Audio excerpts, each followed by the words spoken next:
Hi అండి. అందరికీ నమస్కారం. Welcome to my channel. ఈ వీడియోలో ఉద్యోగులకు శుభవార్త. Pension 9,000 fix. కేంద్రం సంచలన నిర్ణయం. పూర్తి సమాచారాన్ని అయితే వీడియోలో తెలుసుకుందాం. వీడియోని ఎక్కడే గానీ స్కిప్ చేయకుండా ఎండ్ వరకు చూడండి. అప్పుడే ఇన్ఫర్మేషన్ పూర్తిగా అర్థమవుతుంది. వీడియో చూస్తున్న ప్రతి ఒక్కరు వీడియోకి లైక్ చేయండి ఫ్రెండ్స్. ఈ వీడియోతోటి పెన్షన్ మిత్రులతో అయితే షేర్ చేయండి. అలాగే వీడియో చూస్తున్న ప్రతి ఒక్కరు కూడా మన ఛానల్ ఇంకా సబ్స్క్రైబ్ చేసుకోకుంటే వెంటనే మన ఛానల్ సబ్స్క్రైబ్ చేసుకోండి. దీని ద్వారా నేను చేసే లేటెస్ట్ వీడియోస్ అన్నీ మీ వరకు రీచ్ అవుతాయి.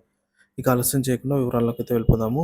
ఫ్రెండ్స్, ఇటీవల కేంద్ర ప్రభుత్వం ఒక నిర్ణయం అయితే తీసుకుంది. ఉద్యోగులకు గ్యారంటీ పెన్షన్ కల్పించేలాగా యూనిఫైడ్ పెన్షన్ స్కీమ్‌ని తీసుకొని వచ్చింది. ఈ స్కీమ్ ద్వారా కేంద్ర ప్రభుత్వ ఉద్యోగులకు గ్యారంటీ పెన్షన్ వస్తుంది. ఈ స్కీమ్ ఏప్రిల్ 1, 2025 నుంచి అమల్లోకి వస్తుంది. కేంద్ర ప్రభుత్వం యూపీఎస్ ప్రకటించిన క్రమంలో ఎంప్లాయీస్ ప్రావిడెంట్ ఫండ్ ఆర్గనైజేషన్ పరిధిలో ఈ ప్రైవేటు సెక్టార్ ఉద్యోగులకు నుంచి ఒక డిమాండ్ వస్తోంది. ఎంప్లాయీస్ పెన్షనర్ స్కీమ్ కింద వచ్చే కనీస పెన్షన్‌ని పెంచాలనైతే వారు కోరుతున్నారు. ఈ విషయంపై కేంద్ర ప్రభుత్వం దగ్గరికి కీలక ప్రతిపాదన వెళ్ళింది.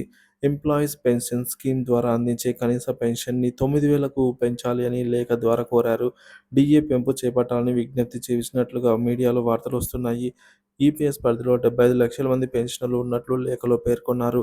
ఈపీఎఫ్ పెన్షన్ వెల్ఫేర్ అసోసియేషన్ చెప్పిన దానికి కేంద్ర ప్రభుత్వం ఇటీవలే ప్రకటించిన యూనిఫైడ్ పెన్షన్ స్కీమ్ ద్వారా 23 లక్షల మందికి లబ్ధి చేకూరాలనైతే ఉంది.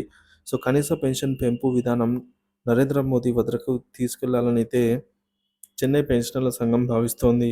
జూలై నెలలో ఈపీఎస్ 95 పెన్షనర్ల బాడీ నేషనల్ కమిటీ ఢిల్లీలో నిరసనలు చేపట్టింది. సో, కనీస పెన్షన్‌ను 7,500కు పెంచాలనైతే డిమాండ్ చేస్తుంది. ఈ కమిటీ మహారాష్ట్ర కేంద్రంగా అయితే పనిచేస్తుంది. ఈ కమిటీలో సుమారుగా 78 లక్షల మంది రిటైర్డ్ పెన్షనర్లు, అలాగే 7,50,00,000 మంది ఇండస్ట్రియల్ సెక్టార్ ఉద్యోగులు ఉన్నారు. ప్రస్తుతం ఈపీఎస్ స్కీమ్ ద్వారా కనీస పెన్షన్ అందించడానికి 60 నెలల బేసిక్ సాలరీతో సర్వీస్ పీరియడ్‌ని గుణించి దాన్ని 70తో అయితే భాగిస్తారు. సో, మొత్తానికైతే ఏప్రిల్ 1 నుంచి రూ. 9,000 పెన్షన్ అయితే కనీస పెన్షన్‌ను ఫిక్స్ చేయడం జరిగింది.